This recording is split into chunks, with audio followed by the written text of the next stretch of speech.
Hey, this is Matt once again. Welcome back to another video, and this is a paid request for Lucas. Thank you so much for that. For those interested, requesting any type of videos, random thoughts, streams, commentaries, video game playthrough for an hour, full playthrough, movie review, re-review, whatever the case may be, feel free to send it either directly to my PayPal. Do have a Cash App as well. Links are down below in the info box, and I will get to it as soon as I possibly can. And this is for Coastal Island, 2017 film that did I get to see this in the theater? I can't remember. But I did enjoy it back then. Was curious to see how it would hold up. And I think it still holds up. I still rather enjoy this film. I still think this is really good. Which I remember was surprising at the time because I wasn't really big on the Godzilla 2014 film. Or Godzilla King of the Monsters, which was, I think, after this. Because wasn't that 2019? I think. But yeah, I wasn't big on them. But this, the director sadly has not done a whole lot. I know at one point he was attached to Metal Gear Solid, but that never came to be. I would have been curious to see what he would have done with that. But I thought this director really brought a certain style, a certain look to the film. I still think it's a rather strikingly good-looking movie with the use of colors. Sort of like the color scheme, like you're on the island, and it's just these warm colors that really envelope the screen, which I quite enjoyed. I thought the actors did their jobs, what needed to be done. I particularly like John C. Reilly. I really like him and his character. I thought the tone was rather consistent. There's definitely some dark moments, including one that will remind me of Cannibal Holocaust, which I did not expect. But see, unlike Peter Jackson's King Kong film, which I know certain people like, that's fine. I do not. That one, I thought the tone really shifted from, oh, Kong is killing a bunch of people in New York, but now we're part of the Ice Capades. That's a weird transition. Here, it's pretty consistently the same, similar tone. Kong, I thought, is taken a lot more seriously in this. I liked his design more. It's not just a big gorilla, which I thought Peter Jackson kind of made Kong into, which I thought was not that striking visually. Here, Kong is much more distinct look to him. And I love the fact that it was a period piece film of the Vietnam, 70s Vietnam. I thought that was such a unique take on the King Kong backdrop. I remember the trailer. I thought the trailer was very well edited. I love the usage of "We gotta get out of this place if it's the last thing we ever do." I kind of wish that song was in the movie. Plus, I always remember that song from another Vietnam movie, Hamburger Hill, which I think Hamburger Hill was a fairly underrated Vietnam movie, but because it was in the trail for that one, so that when I hear that song, it reminds me of Vietnam. So I thought it was a good choice for the trailer for this. Yeah, I wish it was in the film. Before I go on the setup of the movie, first you have these World War II soldiers, one American, one Japanese. They crash on this island. They're ready to battle each other, and then something big appears, and it happens to be Kong. And this is like from the get-go where I'm really noticing the interesting visuals that the director is showcasing. The way Kong is revealed, reflection in the eyes, even the way that the titles are done. It definitely tries to create a bit of a interest visually for the viewer. And then we cut to 1973, where John Goodman and his assistant, they need some funding and help because they want to explore this island. The war is over, or is about ready to be over. Soldiers are ready to leave. This may be the last time we get a chance. Richard, I think it's Richard Jenkins, which I swear, like he's like everywhere. He's like one of those actors I just see everywhere, because I swear I've mentioned him multiple times. Richard Jenkins, he's the father in Step Brothers, and he's in Cabin in the Woods. He's in The Shape of Water. He was in, what was that movie I talked about recently?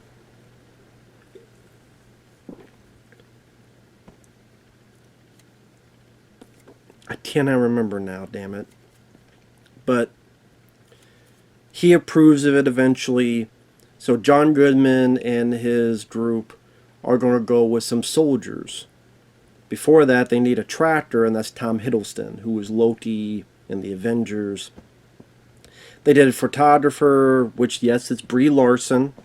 Not Scarlett Johansson, because for some reason, for years, when I would think about this film, I kept thinking it was Scarlett Johansson when I'm remembering the film. And they're like, it's not Scarlett Johansson, it's Brie Larson. I'm like, it's not the same thing? Brie Larson does fine, to be honest.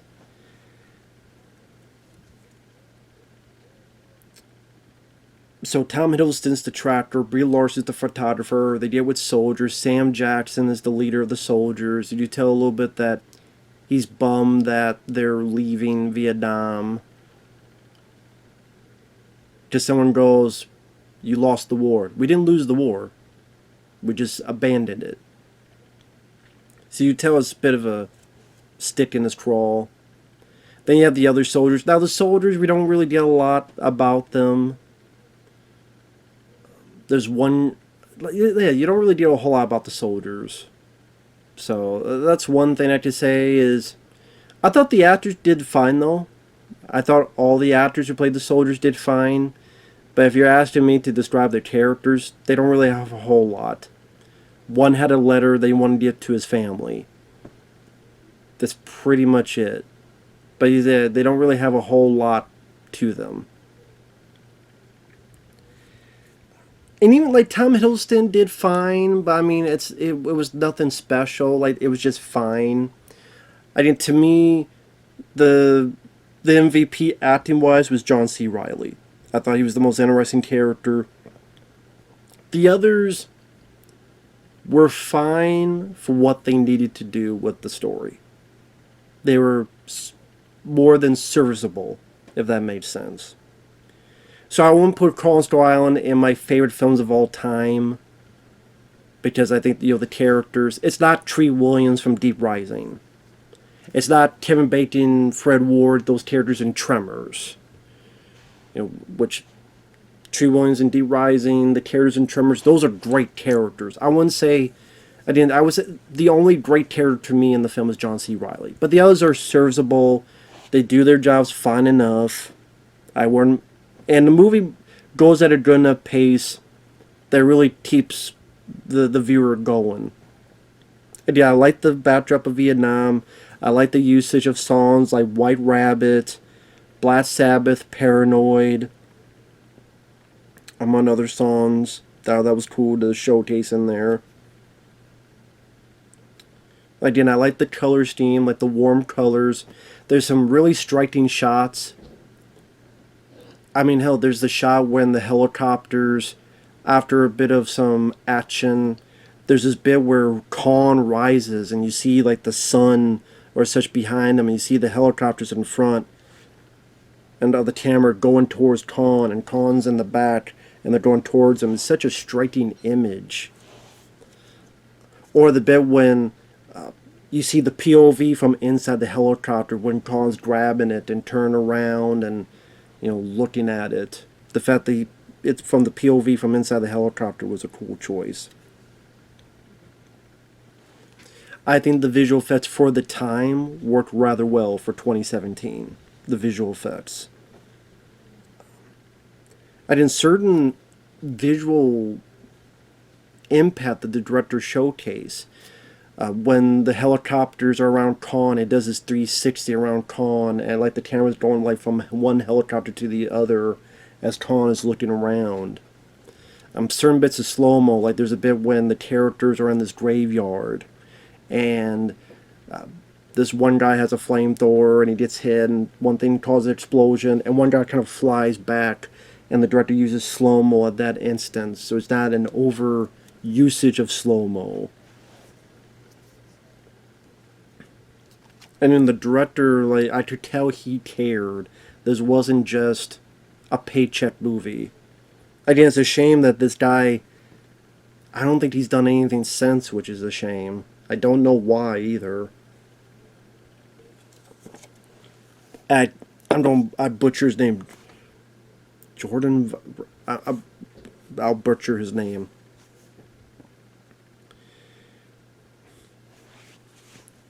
But yeah, Colin, there, the people are on his land, and as John C. Reilly says, you don't step in someone's house and start throwing bombs unless you don't start a fight.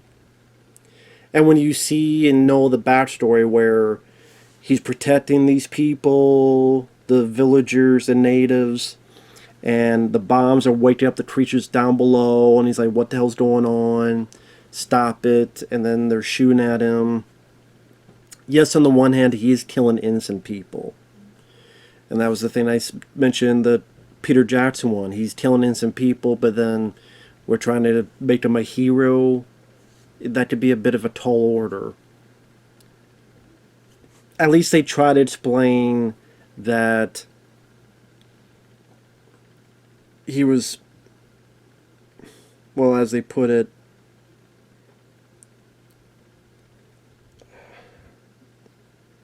he was defending his territory.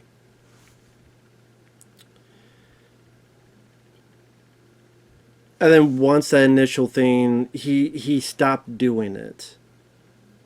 And there's even a moment where he saves the lady at the end, and he doesn't keep going after the humans and stuff of that nature. So he learns, he's able to understand, etc.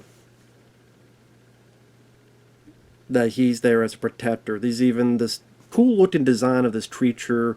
They saw it once before that has these big antlers. Really cool looking creature, like a giant, I don't want to say deer, but similar. Again, these giant antlers. Well, there's a point later where it's kind of trapped, and Brie Larson's trying to help it, and then Khan takes and helps the thing. And maybe in a way kind of appreciates what Brie Larson was doing, and then walks away.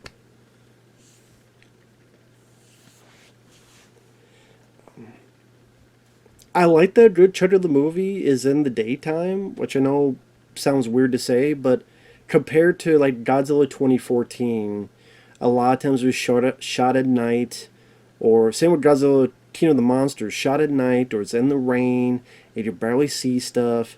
2014 was like the Blue Ball movie, the Tatis movie. You think Godzilla's going to fight, and then they cut away. You think they're going to see something, you cut away. You think you're going to see something, you cut away. Until the end of the film, and I don't think the fight at the end was really that worthwhile, to be honest. So to me, it was all for nothing. And even King of the Monsters, there are times where like the visuals are so muddled, it was hard for me to see what the hell was going on. But here is like bright, like we could see everything. So when you have these creatures called the, what do you call them, the skull, I was going to say the Skull Crushers, but that's not that. That sounds like a tag team, wrestling tag team, the Skull Crushers. The Skull Walkers, Skull Crawlers. The Skull Crawlers. Why? Because it sounds neat. But then I said it out loud, it sounds stupid. Okay, now I say it. You call them however you want to. See, John C. Reilly was able to pull that off, that kind of humor. That would seem typical in a Marvel film, but John C. Reilly pulled that off well.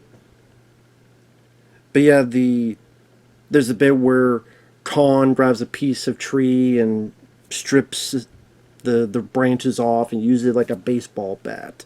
Very fun, very satisfying. And there's moments of like brutality. I mean, one of the soldiers, they turn and he's shaking because he has a damn giant spider laid down his throat. Just like the bit in Cannibal Holocaust with the pole in the person's throat all the way through their body. It was such a creepy, vibrant image. Even in here, I'm like, ooh, got that reaction. Then they shoot the shit out of the spider. Yes, there's a lot of CGI in this. Would it have been nice to see some practical? Yes, of course it would have. I just, for some reason, the way it was shot, the way it was handled, the usage of the bright lighting, so it wasn't like hard to see. I could deal within this. I don't know why. I could just deal within this. John C. Reilly, I really enjoy his character. I like the idea of this World War II guy that is now in the era of Vietnam, and it's just you feel bad for the character because he's so nice and hopeful, and he is funny. He helps the characters out as much as he can. When he sees the other soldiers, oh, you guys are a great bunch of people. We're all going to die. It's going to be great dying with you. You should have come here. But he was pretty funny. And then there's also some good emotional bits where he tells about how he had a wife and she was pregnant, and one of the soldiers goes, yeah, there's no way she's going to be waiting for you. And the others are like, stop, don't say that. And then John C. Reilly, no, no, no, no, no.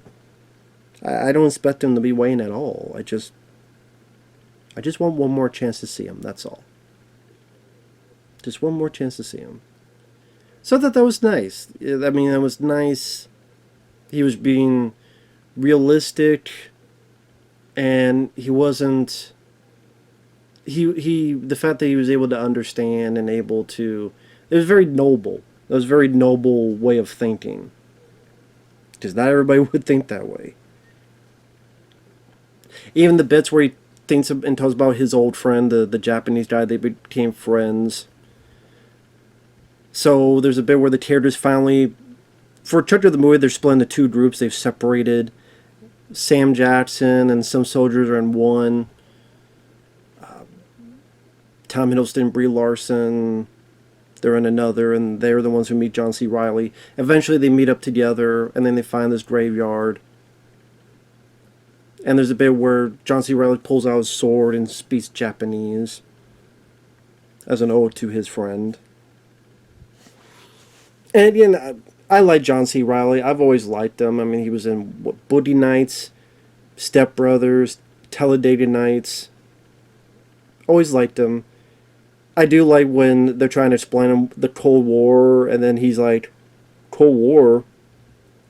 Like, they take the summers off? Like, John C. Reilly was able to get away with that, and with him, it became a pretty funny line.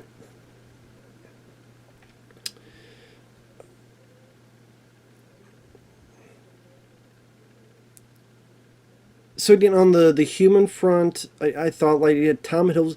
Tom Hiddleston doesn't really have a whole lot to do for a good chunk of the movie. There's a part of me that kind of goes, this character is kind of pointless. This character is kind of useless. Like, what is really the big purpose? Eventually, Sam Jackson wants him to track someone, but eventually that someone is already dead. And then tells Sam to keep going that way. And then the Sam, now he's adamant to kill Khan no matter what, even though they explain, you know, sometimes if an enemy's not there, some people try to create one. And Sam, he's pretty much the human antagonist. Like, you understand to a point, as his soldiers have died, so okay, you deal why he wants revenge on Khan because his soldiers died, but now he's like putting his other soldiers at risk to do this, so try to defeat the purpose of why you want to do this in the first place. So you know, it's that whole thing. Becomes obsessed. I mean, I like Samuel L. Jackson, so it was interesting to see him play that type of character. He's a good actor. So can't complain to have Sam Jackson. Granted, Sam, he got to the point where he was like in every type of movie. Did you think about it? He's been in a Die Hard movie. He was in Coming to America. He's been in Spike Lee movies. He's been in a Tarzan movie. He's been in a Teen Kong movie. He's been in Star Wars movies. He's been in the Avengers movies, Spider-Man movies. What was it? Quentin Tarantino. I mean, he hasn't been in a James Cameron film yet.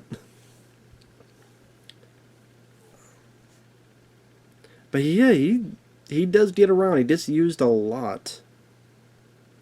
So, but I mean, he's a good actor. So it's nice to see him. John Goodman. Oh, nice to see him in there as well. So it's definitely got a good supporting cast involved. I did Tom Hiddleston and Brie Larson. They're there. I mean, no one's going to sing the praises of the characters Tom and Brie play. Do I think they do fine? Sure. Do I think it could have been better? Yes. Khan, he gets some good moments. There's a bit with an octopus where he's able to fuck it up and then starts eating the octopus dead body as he walks away. There's like these two younger skull crawlers that he screws up and fucks up. There's the big one. Yes, the humans have to help him out, just like at times with Godzilla films, the humans have to help Godzilla or such out. You gotta have the humans in there to help out. But King Kong, it was cool to see him use like the boulder mold thing and use it with a chain and does this uppercut to kill the thing. I thought that was cool. That was fun. I mean, there's definitely some good set pieces. Kong dealing with the helicopters, the octopus, I would like to have seen maybe a bit more of Kong fighting, maybe a couple more skull crawlers. Maybe there's half a dozen, 5 or 6 little ones, and he's got to like fight them off and get some choreography in there. Sure, that would have been nice to see. Another 1 or 2 action beats. I do like that Kong's Island. There's other dangers, like there's the big giant spider thing. There's the octopus. There's the skull crawlers. There's even the birds that taste one poor sucker, and Tom Hiddleston's trying to shoot them, and you see the guy gets ripped apart. So it definitely has some of that. They push the violence as much as they can with the rating. So I will say I can appreciate them pushing it that way. But again, still being consistent in its tone.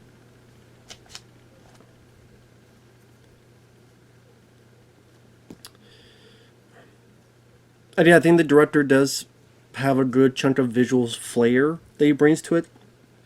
Like the big moment for Tom Hiddleston is he's going to help this soldier out, and there's this toxic gas in the graveyard. He gets a gas mask and the sword, and it's the bit where he's going through all these flying bird creatures and cutting them in half, and then doing this, and their use of I would say that's kind of like a Zack Snyder moment, where it's kind of normal speed, slow, normal speed, slow. But he doesn't overuse, like the director did not overuse that. The director didn't do that every 3 minutes or every 7 minutes, because then it becomes less special. Unless you really know how to handle it, like John Woo with slow-mo.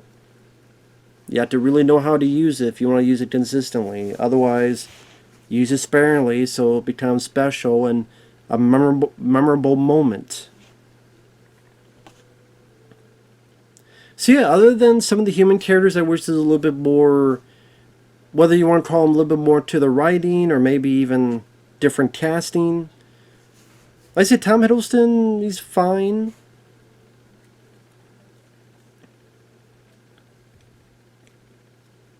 I mean, if this was like, I mean, hell, Josh Hartnett was really good in Fight or Flight, so if you had him or Ryan Gosling or If it was an older guy, like a Russell type, that would have been pretty cool.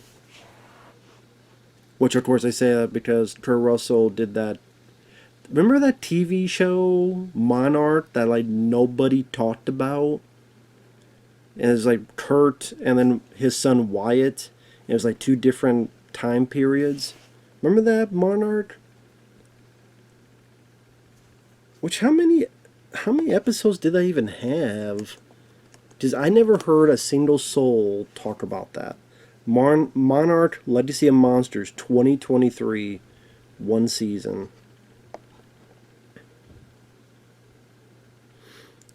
Yeah, Y. Russell was Lee Shaw, and then Caruso played the older version. But I never heard, like 10 episodes, 2023. I never heard a single person talk about this show. Not a single person.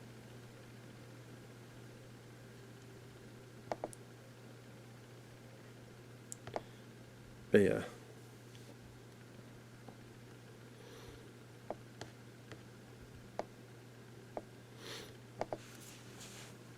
But yeah, I definitely.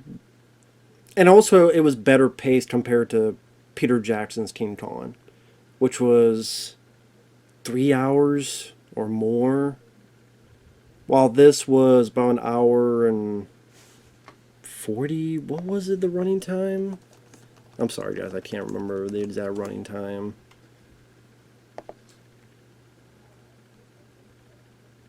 It was less than 2 hours. It was less than 2 hours. So, definitely a much better paced movie. Much better paced film. So, which I'm very, very, very glad about compared to the last Godzilla film I saw. So that was very cool. So. I'm trying to think of stuff that I haven't talked about yet.